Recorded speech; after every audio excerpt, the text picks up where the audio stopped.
Half an hour later, the two finally secured all the tigers back to their cages. Then Batman assures him when this is over, he will then pursue the help next, in which the villain took it as a challenge later. Then, earlier at the empty Cosmopolitan Waffles, the Catwoman sneakily comes out of the kitchen underneath the sink. It's the same time when the final conversation has been said and Selina is just behind the door waiting for her moment.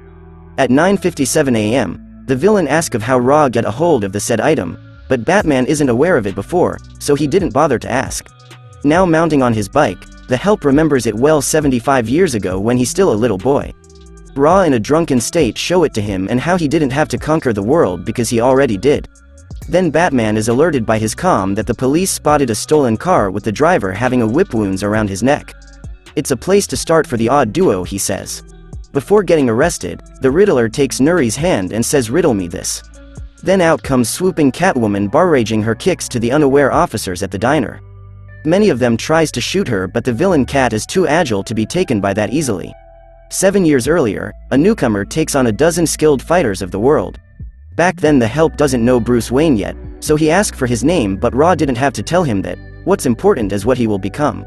As the ninjas pile up because of Bruce overpowering them, the two have a serious conversation about how he thought his student was worthy.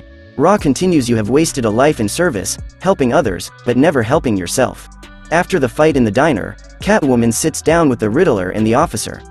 The man introduces the two and informs Selina that Nuri works for the United States of America. The Catwoman tries to be polite to her, but she is just hostile through and through. At 10:05 p.m., at the edge of Burnley Pier, a coin flips through the air. A mysterious man says he would like to hire some goons for one night, but this man relies on what the coin is telling him to do. Back with the pair villains, the Riddler still plans to pay for their waffles, but it seems the waiter is not coming to their table. Selina suggests that their new friend should pay instead, let's say tomorrow night and twice the original fee. But Nigma insists on paying anyway and leaves a 20 on the table. Hours passed by as the help is now leaving the Waffle House. He asked the people around, but they claimed the restaurant had been open all day without interruption. But the man is suspicious about it, thinking everyone there is lying. Batman asks if there's any sign of struggle. He replies that it's there if you know how to look, but it seems like everything is professionally covered up and he believes that someone has an ample resources, probably government related. It's been an interesting journey for them, he says, all for the sake of pursuing that treasure, as Batman utters the word mine. On March 6 at 9 p.m., the Riddler is talking to Nuri, a representative of the US government. The villain is saddened by the fact that they are asking for them to pay twice as much, but he really isn't sorry. He makes sure the agreement is clear, just him and the cat, as well as Nuri and the money. Anything else or they will find the nearest ocean to throw the item and they can wait another 3,000 years to find it. 11 minutes later, Agent Nuri Espinosa is being reprimanded by her superior, saying, "You lost all the money and wasted all the resources we offered, that's on you." He's afraid of the eye getting in the hands of Russia, adding Gotham people are animals. It's actually the US president himself, and Nuri is casually cursing at him, avoiding all the blame on her. She says she doesn't want any penny from him, all she needs is something that explodes. At the Iceberg Lounge, goons from different parts of Gotham are there, being hosted by none other than the Penguin himself. He announced tomorrow morning at the Moldoff Park, there will be a manhunt for 3 people, which are the Riddler, the Catwoman, and also the moronic buyer. Those who can retrieve his treasure from them will be handsomely rewarded, he says. Next to the establishment in the alley, a man named Gene Andrews has been reprimanded because no phones are allowed while the others are now getting on the bus. He says that he's just texting his mom for her not to call people, but unfortunately for him, rules are rules. Somewhere from afar, the text has been received by Batman. His informer updated him that Penguin will bring an army tomorrow morning. 2,500 years earlier, the priestess of Athena approaches a Spartan general known as Arison Galapi. The war has ended and her people has lost the battle, so she offers the man with the eye of Athena, goddess of wisdom, now blinded. She added, "Those who holds the eye, holds the world." Back with Agent Nuri, she walks beside Captain Brenda Joyce, being frank to her if she can do it or not, or else she will find someone else to do the job. But the pilot says she has no problem with it as the determination of Nuri flames her, believing the whole planet is at stake, so she needs to win. At the same time, the odd duo is on their way to the Moldoff Park as well. The help ask why is the most valued object in the world is in a bank, and Batman is very aware of it. He just passing some time because he is not a fan of silence. The hero responded no, he just doesn't want to give any more details about it. Earlier at 2:11 a.m., a man named Steve Harwood also boards in a bus full of criminals. He tries to tell a joke to everyone there, but no one is laughing. He tells another joke and sits beside another clown, asking him if it's as funny as Joker. But the guy says you still need to work on that, and Steve politely introduces himself to him. The two clown criminals become immediately friends after that. At 4:49 a.m. at Moldoff Park, the sun is about to rise, but the worried Catwoman is nervous about meeting the agent, probably with satellites and tanks as a backup.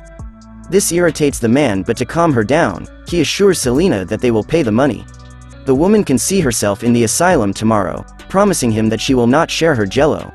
He added, "Just paying us the money will be the easiest route for them, so just chill."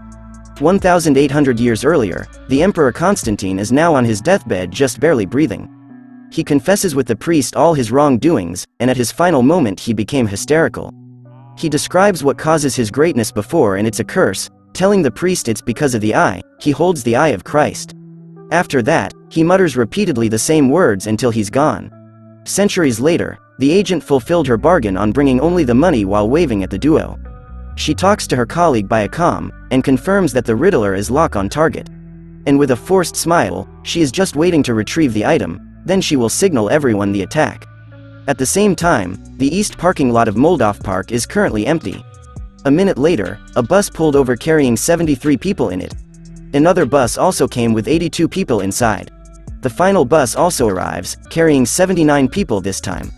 8 seconds later, Batman with his newfound ally finally found them, arriving at the other side of the parking lot. The villain wanted to say goodbye, but they are interrupted when Bruce hears something. It's a military helicopter flying low, the help says, as he suspects that it belongs from the Penguin. But the hero assures him that it's not from the Penguin as he run. At the exact meeting place, Nuri asks if they got the item with them, but Nigma wants to see the money first. This pisses off the lady, questioning her integrity as his soldier informs her about the bus at the east side. It's quite amusing to Nigma the mouthful habit of the agent, but she slips on talking to her comm while learning that people are arriving at both sides of the park. This confuses the man of whom she really is talking to. Then Nuri got shocked that someone is now running towards her. It's actually Batman across the park, and this surprises the Riddler as well. An unexpected happens as Selina betrays Nigma, yet again kicking him in the face. She tells Nuri that she has the item, "Give me the money now and let me run, or the Batman will take it from me." 900 years earlier, a local dealer in small goods gets a hold of the small box.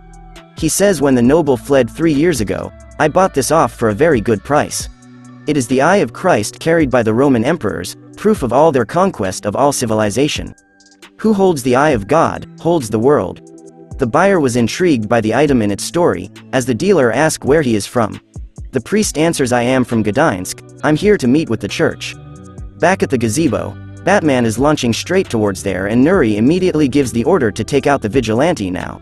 The agent is desperate for her safety, so she screams for every man in the field to get around the gazebo right away. But the hero will not wait for anyone and is approaching non-stop. At the same time, she reaches now into her bag and pulls out a weapon. She finally confessed there is no money all along and pointed the gun to the villain. But before pulling the trigger, Batman surprisingly stops the agent from hurting Selina. Subscribe to watch more videos like this. See you on the next one.